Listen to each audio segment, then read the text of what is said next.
5C हम लोगों की हो गई थी, आज 5D करेंगे। थोड़ा सा एक बार हम लोग रिवाइज कर लेते हैं। 5C होगी, जैसा मैंने लिखा, ये कितना लिखा है? 1 5 एक ही घात 5 नहीं पढ़ेंगे, क्या पढ़ेंगे? एक ही घात 5। और घात कैसे लगते हैं? जो ये है इससे आगे, ऊपर और थोड़ी छोटी। इसमें घात कितनी है? 5। आधार कितना है?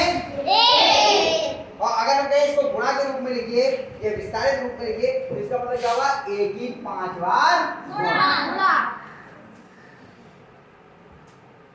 5 बार या लिखा होता आपका a गुणा b गुणा b गुणा b। इसको घात के रूप में लिखना होता तो क्या लिखते?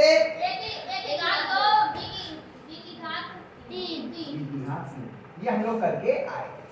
एक बार रिवीजन हो गया, तो चीजें याद आ गई होंगी आपको। ठीक, अब हम लोग आगे आज अभ्यास 5D कर रहे हैं, तो हम लोग सीखेंगे कि चर अचर क्या होते हैं। ये हम लोग पहले जान चुके थे, चर और अचर।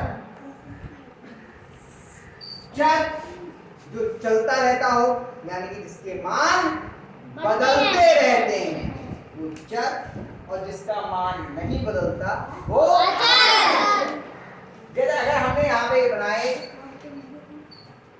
कितने गोले हैं ये? 4। क्या इसे हम 6 गोले लिख सकते हैं? नहीं। कितने लिखेंगे इसको? 4। तो एक निश्चित संख्या हो गई। ये कितने हैं? 4। क्या इन्हें 3 उंगली कह सकते हैं? नहीं। हम कहें 2 उंगली दिखाओ, सही दिखा रहे हैं? गलत? नहीं, गलत। हमने कहा 2 उंगली है ये बात सही है या गलत? सही। कितनी उंगली है ये? 2। तो ये क्या हो गया? सही। ये जिसका मान नहीं बदलता है वो क्या होता है? अचर। और जिसका मान बदल जाता है वो क्या होता है? चर। वो क्या होता है? चर। जिसका मान बदलता है वो क्या हो गया? चर। ये हम लोगों ने पहले भी सीखा था। जैसे मैंने कहा कि इस कक्षा में x लड़कियां हैं। कितनी है? x। तो अभी हमने गिनी तो है ना, पता नहीं कितनी। जितनी लड़कियां हैं वो x का मान हो गया। हमने कहा आज विद्यालय में x लड़कियां आई हैं, x छात्राएं आई हैं, तो x का मान उन छात्राओं के बराबर हो जाएगा। हमने कहा कि ये योगेश के घर में x चारपाइयां हैं, अब गिन लो इनके घर में जितनी चारपाई है उतना ही x का मान हो गया। तो हर सवाल में चर का मान बदल जाएगा। लेकिन हमने कहा कि इनके घर में 2 भैंसें हैं, तो 2 भैंसें निश्चित होंगी। अगर 2 से ज्यादा होंगी तो भी गलत, और 2 से कम होंगी तो भी गलत। 2 ही होनी चाहिए। ये तो होगा 2 ही है, ले 2 हमें मालूम है, हमने जादू से देख लिया है ना। तो ये हुआ ना। तो जिसका मान नहीं बदलता वो क्या होते हैं? अचर। जिसका मान बदलता रहता है वो क्या होते हैं? चर। तो इसीलिए जितनी भी संख्याएं होती हैं, वो क्या होती हैं? अचर। और जितने भी अक्षर होते हैं, चिन्ह होते हैं, वो क्या होते हैं? चर। जैसे हमने लिखा 5, बताओ ये अचर हो गया। हमने लिखा x, ये चर हो गया। a चर हो गया, m चर हो गया। हमने लिखा 15 अचर हो गया, 216। समझ में आ गया? जी। तो जो गिनतियां हैं, ये संख्याएं हैं, वो क्या हो गई आपकी? अचर। और जो आपके अक्षर या चिन्ह हैं वो क्या हो गए? चर। बेटा दीपा क्या कर रही हो? ये आप पूरे क्लास को डिस्टर्ब कर रही हो, हैं? ठीक है, बात समझे? अब यही आपको अगला सवाल है। सवाल करें हम लोग जी। अब इस सवाल में आपसे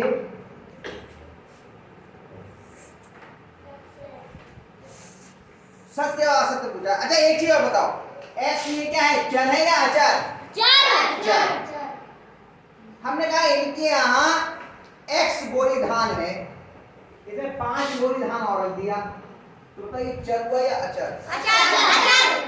ये पूरा नहीं, अब ये पूरी संख्या होगी ना, पहले x थी 5 और आ गई। अब बताओ इसका मान आपको मालूम है कुल कितनी है? नहीं, तो ये चर हुआ या अचर?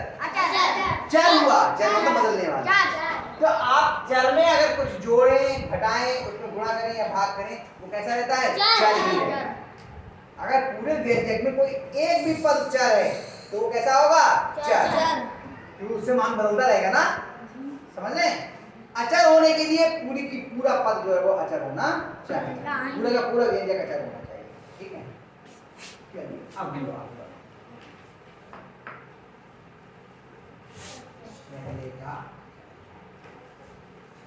ठीक है ना। x अचर राशि है, बताओ अचर है या चर है? x चर है तो सत्य हुआ या असत्य? असत्य।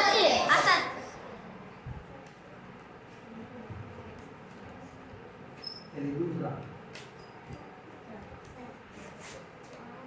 5 एक अचर राशि है, बताओ 5 अचर है या चर है? अचर।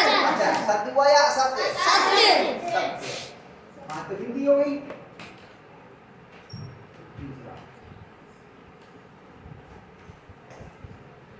x प्लस 5 एक अचर राशि है, अचर हुआ या चर? चर है, इसमें एक चर आ गया, x जोड़ा है ना, x धन 5 तो चर हुआ या अचर? चर। तो ये क्या हो गया? असत्य।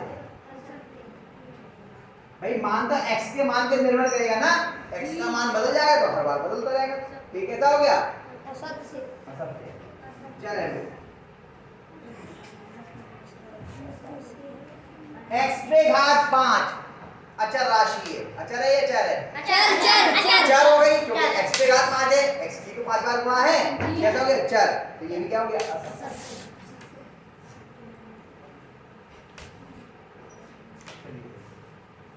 अब दूसरा सवाल, ये समझ में आ गए? आगे लिखनी है, उनमें आगे सत्य असत्य लिखने हैं। दूसरा सवाल,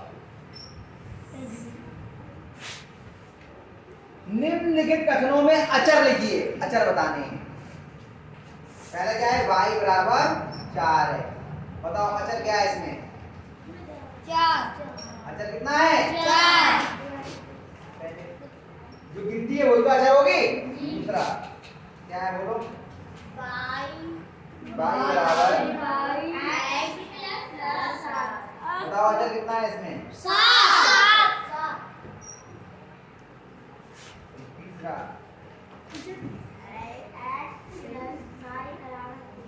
x धन y बराबर 3, बताओ अचर क्या है इसमें? 3। सब बच्चे होशियार होगा भैया। और चौथा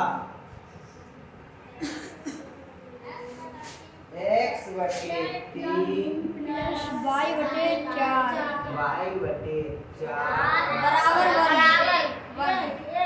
1। a बराबर बताओ 3 4 अचर कितना? 3। ये 3 लिखा है या 1/3 लिखा है? 1/3। 3 हुआ या 1/3? 1/3। हाँ 1/3 है और 1/4 और बराबर बराबर की 1, ठीक है? 1 और ये 3 हो गए। आगे समझ में? कितने बच्चे की समझ में नहीं आया? अभी किन मिनट तो हाथ सबने नहीं पूछा है। अच्छा कितनों की समझ में आ गया?